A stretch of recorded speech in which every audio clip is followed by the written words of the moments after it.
Hello children, today we are going to start a new chapter, that is human resources. In this chapter we are going to discuss about the human resources, who are the real asset for any nation. Okay children, so in the previous chapter we have seen that many resources such as land, soil, mineral, vegetation, wildlife, water, etc. are available to us. Okay, in the previous chapter we discussed about land,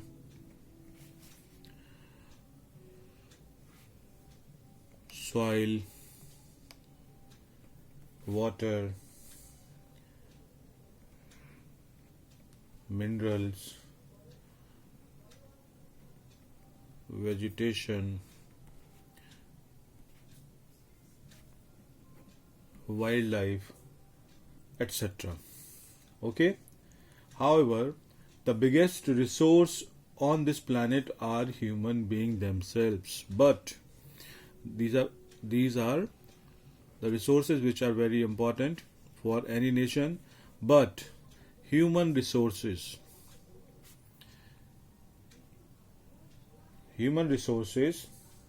is the biggest resource or the most important resource. Okay children, human resource is the most important resource for any nation, because it is human beings, those who develop or utilize all these resources with their knowledge, skill.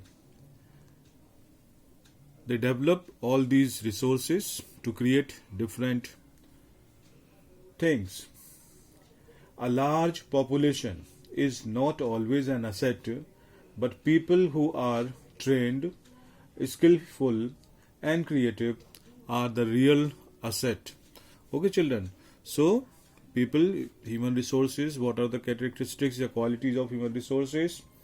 Those who are trained, educated, healthy,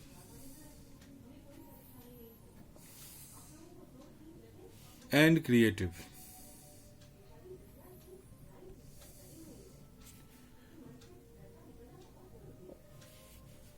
Human resources, what are the qualities of human resources?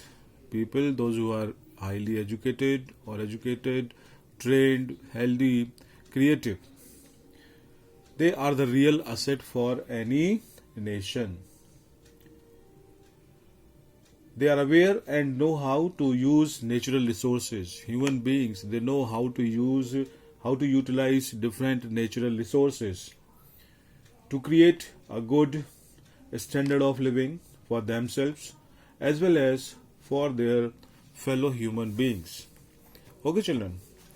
Now, human resources, like other resources, are not equally distributed.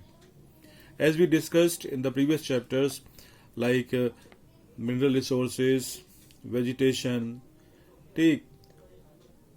like other resources, human resources are also not equally distributed over the world. There are some areas which are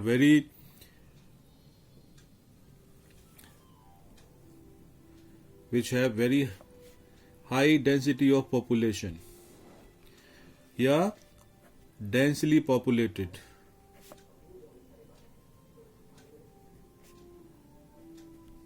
There are areas which are sparsely populated.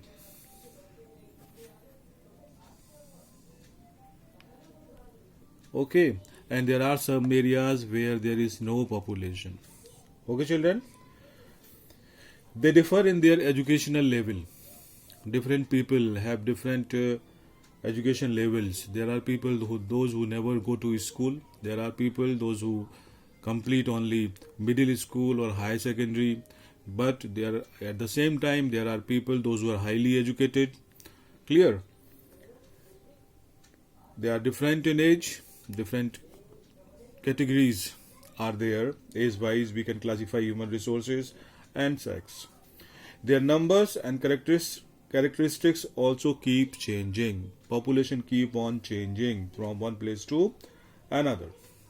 So children, human resources are the most important resource for any nation. That's why the government of India has a Ministry of Human Resource Development. The ministry was created in 1985 with an aim to improve people's skill. This just shows how important people are as a resource for the country. Okay, children? So, this is all about human resources. In the next class, we will discuss distribution of population. Okay, thank you.